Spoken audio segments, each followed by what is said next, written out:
Hi, boys and girls. Santa and Mrs. Claus here. We're just sitting here at the North Pole thinking about reading a couple books to you kids. Mrs. Claus took a little break from baking cookies to come in and read a book to you, and then I'm going to read one to you in just a little bit. So, hope you enjoy these. Hi kiddos, I thought I would read Rudolph the Red-Nosed Reindeer. Do you guys like him? I think he's really cool, so let's start with that one, okay? Okay. Christmas Town, also known as the North Pole, is the wonderful place where Santa Claus lives with Mrs. Claus. That's me. All the elves and the flying reindeer that pull Santa's sleigh every Christmas Eve. Nowadays, Christmas Town is a happy place. The elves make toys, the reindeer fly, but in the old days, everyone had to watch out for the abominable snow monster. He was big and furry and hated anything having to do with Christmas, and he liked to eat reindeer.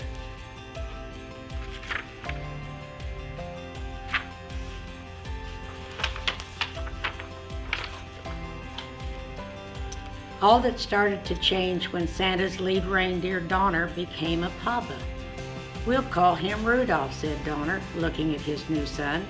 Suddenly, Donner and Mrs. Donner saw a bright light. "He's got a shiny red nose," said Donner in surprise. "I'd even say it glows." Santa came to see the new arrival, but then he saw Rudolph's nose. "Let's hope this glowing stops if Rudolph wants to make the sleigh team," Santa said. "We can't have any shiny noses flying through the sky." So the Donners put a little cover over Rudolph's nose.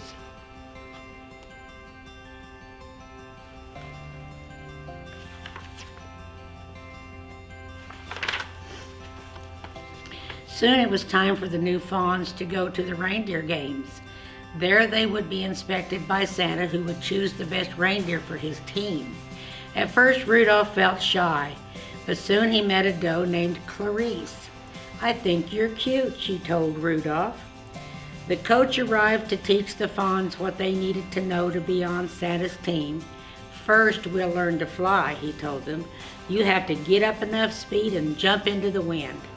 Rudolph was so excited about his new friend that he took off with a great whoosh. He soared high over the heads of the reindeer and Santa too.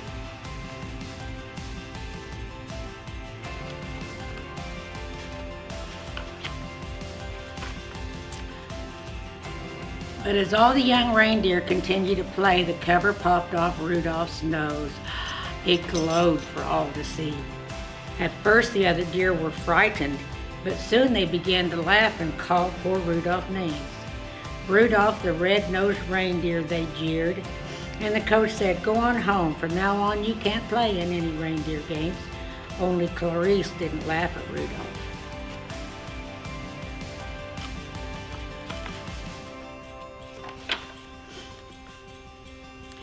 Poor Rudolph wandered off alone. Soon he met an elf who was hiding in the woods. "My name is Hermie," said the elf. "I want to be a dentist. But right now I'm just an elf who doesn't belong." "And I'm a red-nosed reindeer," sighed Rudolph. The pair decided to be friends and to run away together. They hadn't wandered far when they heard the terrible roaring of the abominable snow monster. "It's my nose," said Rudolph. "The monster sees it and is coming after us."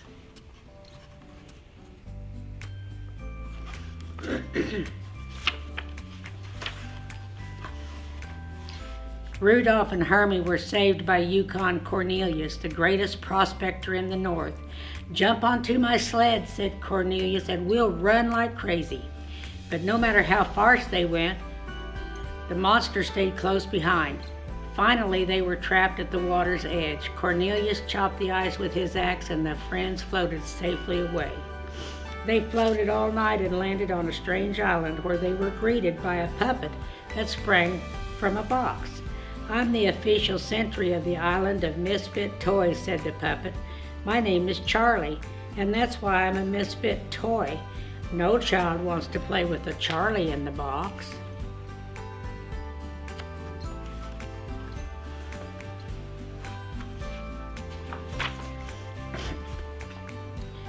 "We want to travel with Santa Claus in his magic sleigh," said a misfit doll. Otherwise, we'll miss all the fun with the boys and girls when Christmas Day arrives. The friends met an elephant with polka dots, a choo-choo train with square wheels, a water pistol that shot jelly, a bird that swam, a cowboy riding an ostrich, and a boat that couldn't float. We're misfits too, said Rudolph. Maybe we could stay here with you.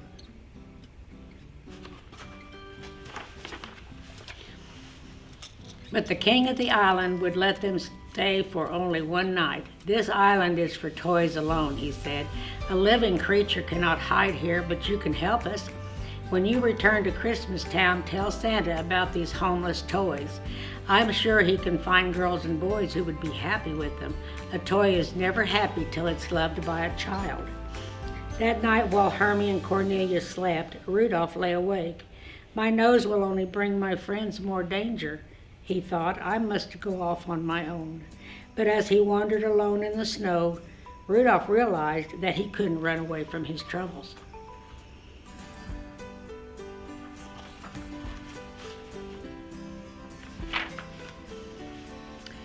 Rudolph returned to the mainland and headed for Christmas Town, but first he had to pass the cave of the abominable snow monster. As he did, Rudolph heard voices crying, "Help! Help!"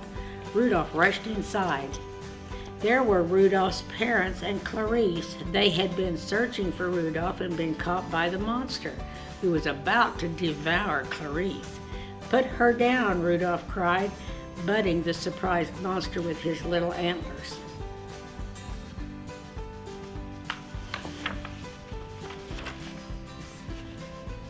Just then, Hermie and Cornelius pulled up outside the cave. They had followed Rudolph's trail and knew he needed help. "An abominable snow monster will never pass up a pork dinner," said Cornelius. "Hermie, you sit outside the cave and oink like a pig. When the monster comes out, watch out." Hermie approached the mouth of the cave. "Oink, oink," he called. The monster dropped Clarice and rushed outside. At that moment, Cornelius pushed a giant snowball down on top of him. Splat! Working quickly while the monster was stunned, Hermie used his dentist tools to remove the monster's teeth.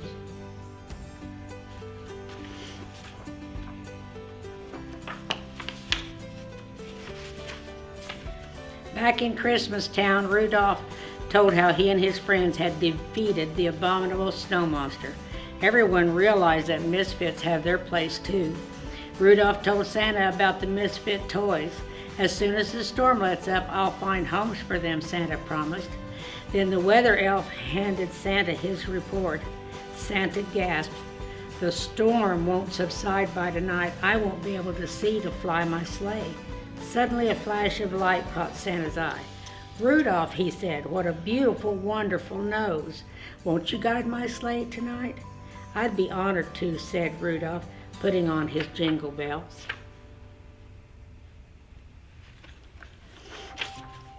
"Okay, Rudolph," said Santa. "First stop is the island of misfit toys. Up, up, and away." And with Rudolph leading the way, Santa soon found loving homes for all those lonely toys. "Rudolph the Red-Nosed Reindeer," everyone sang, "you'll go down in history." And he did. Okay, kids, I hope you enjoyed that. And I thought with tomorrow being Christmas, what a good book to read today would be The Night Before Christmas. I hope you enjoy it also.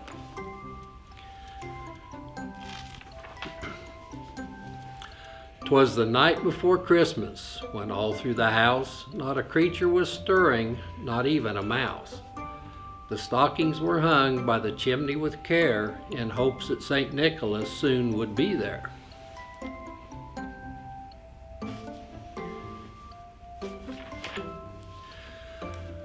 The children were nestled all snug in their beds, while visions of sugar plums danced in their heads.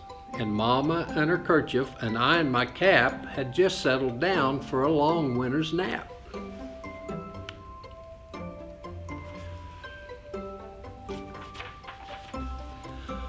When out on the lawn there rose such a clatter, I sprang from my bed to see what was the matter.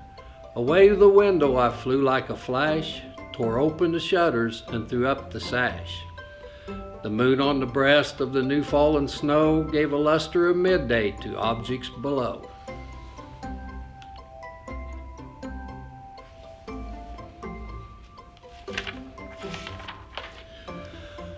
When what to my wondering eyes should appear but a miniature sleigh and 8 tiny reindeer, with a little old driver so lively and quick, I knew in a moment it must be Saint Nick. More rapid than eagles, his courses they came, and he whistled and shouted and called them by name.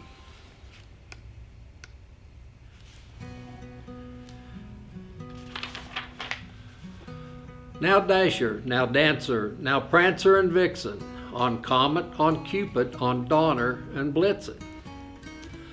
To the top of the porch, to the top of the wall, now dash away, dash away, dash away all.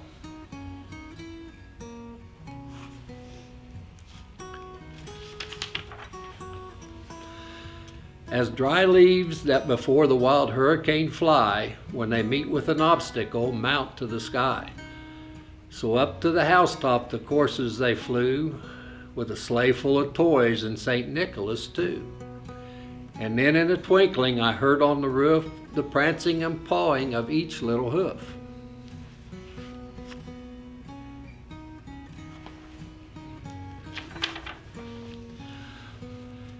As I drew in my head and was turning around, down the chimney St. Nicholas came with a bound.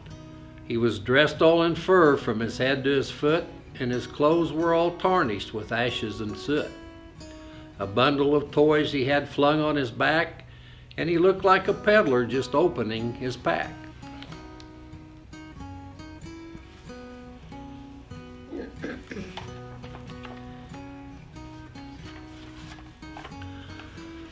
His eyes how they twinkled, his dimples how merry. His cheeks were like roses, his nose like a cherry. His droll little mouth was drawn up like a bowl, and the beard on his chin was as white as the snow. The stump of a pipe he held tight in his teeth, and the smoke encircled his head like a wreath.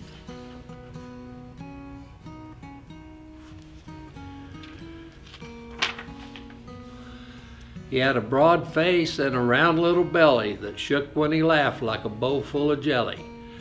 He was chubby and plump, a right jolly old elf, and I laughed when I saw him in spite of myself.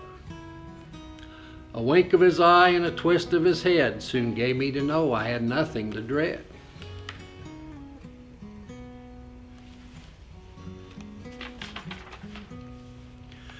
He spoke not a word, but went straight to his work, and he filled all the stockings and turned with a jerk. And laying a finger aside of his nose, and giving a nod up the chimney, he rose.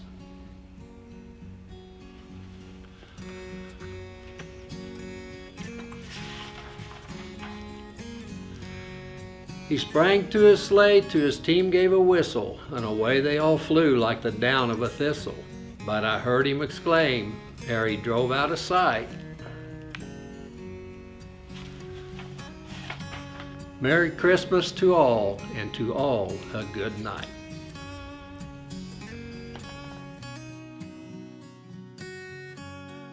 Well, kids, I hope you enjoyed that. We sure had a good time reading them to you. I know it's been a tough year that we didn't get to come down and see you in person, but I sure hope that you guys all have a very Merry Christmas. And be sure and leave out cookies and milk. You want to say something, Mrs. Claus? Just glad to talk to you kids tonight, and I'm going to go back so I can finish making some cookies. And remember that Santa Claus loves cookies, so anything you put out, he would really appreciate it. We love all of you, and you have a Merry Christmas.